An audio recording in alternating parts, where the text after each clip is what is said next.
Hi everybody, this is Katie Frekhtman, a New York City personal injury trial attorney, and welcome to Last Week Tonight, where we answer your questions and we go over your comments. It's all about you, the viewer. So let's get to the first question, and it is from Ray E. And he asks, why do you have to file a lawsuit to get a fair settlement?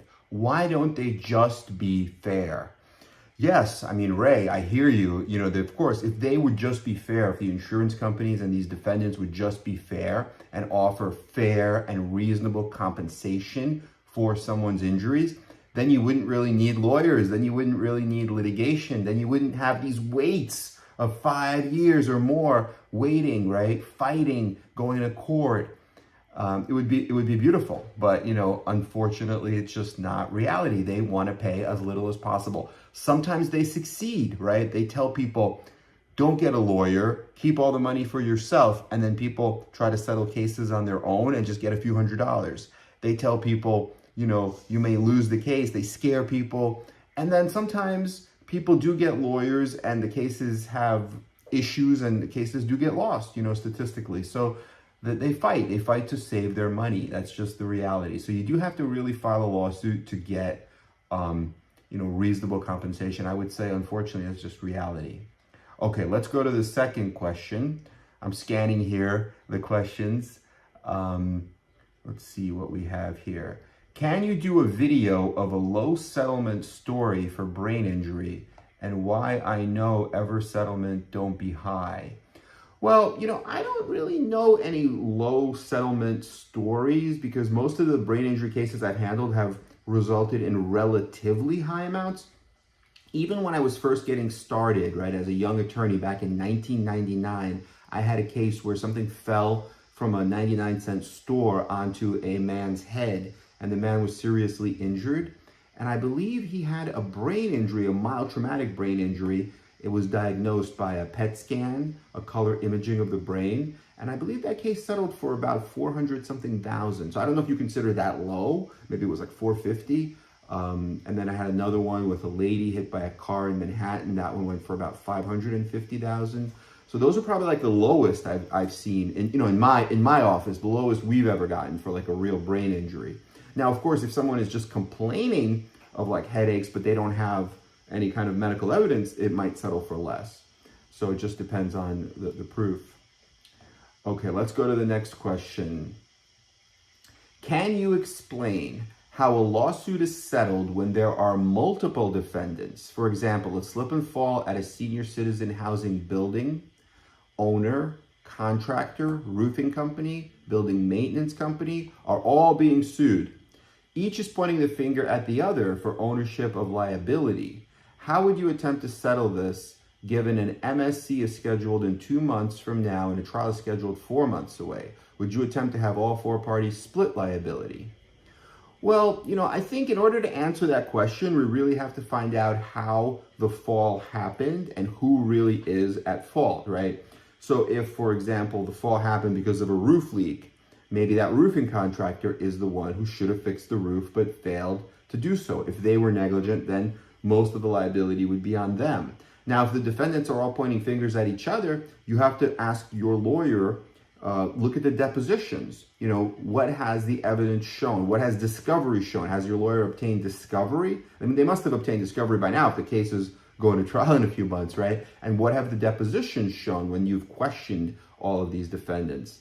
A senior citizen housing, right? So they're suing the building, they're suing the owner, they're suing the contractor, the roofing company, the building maintenance. So really it would depend on like how the fall happened, what was the dangerous condition, how did it get there, and ultimately who was at fault. Now, other people that may be only a little bit at fault, like tangentially at fault, could still kick in, right? Because they might not want to be in the case, and they may still settle, like they might take 5% of the blame, 5% of 100% liability and pay a proportionate share. But most of the liability is going to be on the person or the company who's actually at fault. So I think, unless you can settle with everyone, probably you're going to have to go to trial. Now, another thing that some lawyers do is like if somebody is really not at fault, somebody just didn't do anything wrong, or the lawyer thinks the case might get dismissed against that party, they might call that party's lawyer, that party's adjuster, and just settle with that party, kind of like a safety net, because now you've gotten money from them. They're not really to blame anyway, and why go to trial against them and risk getting a dismissal? You know, if the whole case, let's say, is worth $1 million, you call them up, maybe they'll kick in something like $50,000, $75,000. Then you got a little bit of money. At least it'll cover your expenses, maybe get the client something. And now you can go to trial against the real culprits who are really at fault. Okay, so I hope that was helpful. And let's see what else we have here. People posting their injury information, the fact that they had instrumentation and S1 fusion with a bone graft. Yeah, that's very serious. A bone graft. We just actually settled a fusion with grafting for was it 2.7 or 2 point? Can't remember now, but it was over $2 million. So bone graft surgery with a fusion is very, very serious. I think it was like 2.7 million. It was a slip and fall on that we settled just recently. Okay. Oh, we got some haters saying we're bad people online. I guess that's good. Once you have haters, that means you've officially arrived. So I guess we should congratulate ourselves. Diego Bums is giving us some nasty comments. Then we have, okay, Ray again. He's posting a video about a lawyer who only got $50,000, and it was for a client. It took him 4 years, and it was a brain injury case. And he's saying, how could that be? It's very low. Well, you know, I mean, I don't know who that lawyer is. I don't know the facts of that case, you know, but in my experience, a brain injury, if it's a true brain injury, it shouldn't be 50,000. It should be a lot more. But, you know, perhaps that lawyer seems like that lawyer's bragging that he got 50,000 for a brain injury. Maybe it wasn't a real brain injury. You know, there's a lot of different factors. That's the one thing that people have to understand about the law in general. There's no, like, you know, it's not a science, right? It's more like an art. So it's not like if you have a brain injury in Oklahoma, you're going to get $1 million. But if you have a brain injury in, let's say, Nebraska, you're going to get 50,000, right? You can't compare one case to another. It's more like an art. It just depends on so many different factors, like the plaintiff's likability, the venue, the jury you pick, your attorney, the facts, the insurance company, the judge you get. So it's almost like a painting, right? One painting could be a nice piece of art, and another painting is another piece of art. But one piece of art, like by Picasso, goes for, you know, 60 million, and another piece of art you can go to the store and buy it for like $50. And why is one worth more than the other? I mean, you don't really know. It's just like, so it's not really like a science where, you know, it's not like, you know, if you had a car accident with a fusion, that it's worth X amount. You know, some lawyers do that based on medical bills. I don't like that. I think really you have to prepare each case individually. You have to really give each case the attention it deserves, work it up, build it up, and get the maximum on each case. But that's, you know, if that happened, that, you know, he got that result. So, you know, there's not much I could say about it, but in my experience, that's very low. Okay. Trying to see if there's any other questions I could answer here. What happens when the surgery costs more than the driver is insured for? Well, unfortunately there, you just have to take the entire policy, everything they have. Sometimes there could be excess or umbrella. Sometimes you could also have underinsurance, like if your policy is big and the person you're suing doesn't have enough. For example, somebody hits you, right? They have 25,000, which is the minimum in New York, but you are responsible and you have $1 million. So you take that 25,000 from them, but now you can get the difference from yourself, which is 975,000 more from your own policy going underinsured. So that's one way. Another way is bad faith. If they have, let's say, 100,000 policy, you say, hey, pay me the 100. They say, no, we'll only pay you 40. If you can show that they were in bad faith, you could open the policy and then go for more. Some states have that. So let's go to the next question.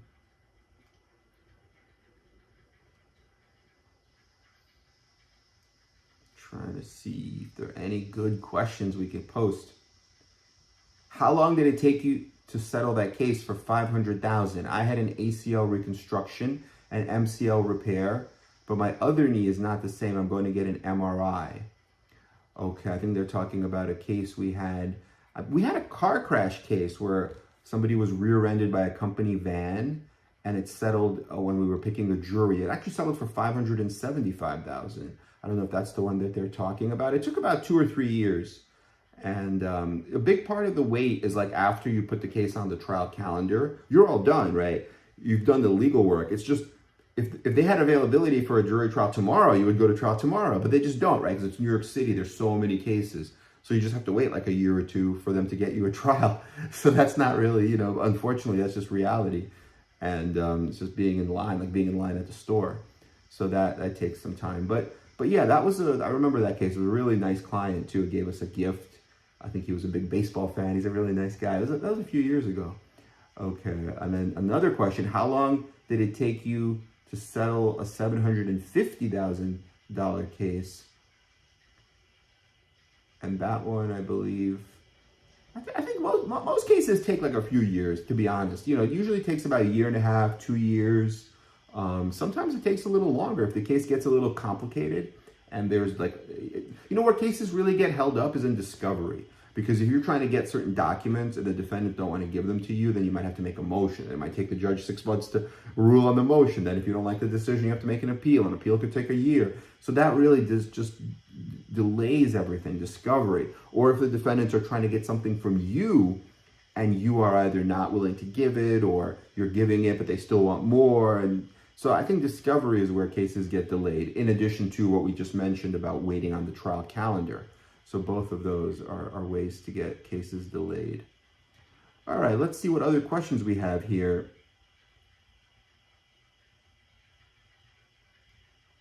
Somebody about a question with the Liquidation Bureau. The Liquidation Bureau in New York is basically what happens when the insurance company goes bankrupt. And you could get money with them. They're kind of like a bureaucracy. It's difficult to deal with them, but you could get recoveries with them. We have recovered cases with the Liquidation Bureau. A fracture with surgery is worth over $1 million, as this lawyer says. Any defense? I mean, a fracture with surgery can be, it depends on the liability, depends on the policy limits. It can be worth over $1 million. Brings to mind a case we had where a guy was walking down a ladder, but he didn't actually know it was a ladder. He was an inspector, and they told him, hey, walk down these stairs. And he thought they were stairs, but it was just a ladder. The guy was like a dry cleaner or something. He just took a ladder and he put it up against the hatch, and it was an inspection of his boiler in the basement. So my client is an inspector. He's thinking these are safe stairs. He starts walking down, but it's just like a ladder, like a ladder, a metal ladder. You just take it and you plop it up against the side of the wall. So the whole thing just falls. He falls. He breaks his leg really badly. Open reduction, internal fixation, and then it went to mediation. I think it settled for about $1.3 million. So that was one case where it was a fracture with surgery and it went over $1 million. Okay. Let's see what else we have here. You are the truth. Now this guy knows what he's talking about. All right, thank you. You're a good lawyer. Anyone that had you is 100% blessed. The fact that you care about the injury more than money makes a serious difference. As a plaintiff now in a case, I feel that the amount can't explain how I really feel. Yeah, that's true. I mean, hopefully, the whole idea, right? If you read the pattern jury instructions, they have a case in there that talks about this. The whole idea of personal injury law is to put the plaintiff in the same place they were before the incident happened. But it's very hard to do. You can't give someone their health back. So the only thing we can do is money. So it's reasonable and fair compensation. It's the only thing we can do. So it's like the best thing we can do. But unfortunately, it's not the same as what they would have been had it not happened. Everyone would rather have their health. And let me see what else we have. Let's do maybe one more question. And here's a quick question. Love the videos. I learned so much. Not sure if you have done videos in pre-existing conditions on the lower back. Yeah, I mean, that's not a bad idea to do a video about pre-existing conditions. Like with regard to pre-existing conditions, usually what happens is you cannot recover again for the same condition. But if you have a condition before, let's say you have a herniated disc before, right, at L5S1, you had it, it got better, you're asymptomatic, meaning you don't have symptoms, you don't have pain, you're feeling better. Then you're living your life like 2-3 years, all of a sudden you get into a car crash, right? Now that L5S1 herniation, that same herniation, gets aggravated, it gets exacerbated. Now it's painful, right? Because you had it before.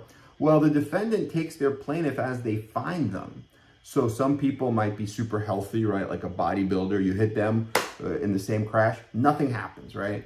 But you, because you have that herniation, it gets aggravated. Now it's not asymptomatic anymore. You have symptoms, you have pain, and now maybe you even need epidural injections. You need a percutaneous discectomy. You need a spinal fusion. Had the crash not happened, you would have been living your life with that pain-free herniation that you happen to have. And even though it's a pre-existing condition, you would have gone down that road, right? The pain-free road of just living your life. But because the crash happened, you're going down an entirely different road, right? With these surgeries, spinal surgeries, pain, having to miss time from work. So you can definitely recover for that. So yeah, that's not a problem. I take a lot of cases with pre-existing conditions. So that is not a problem at all.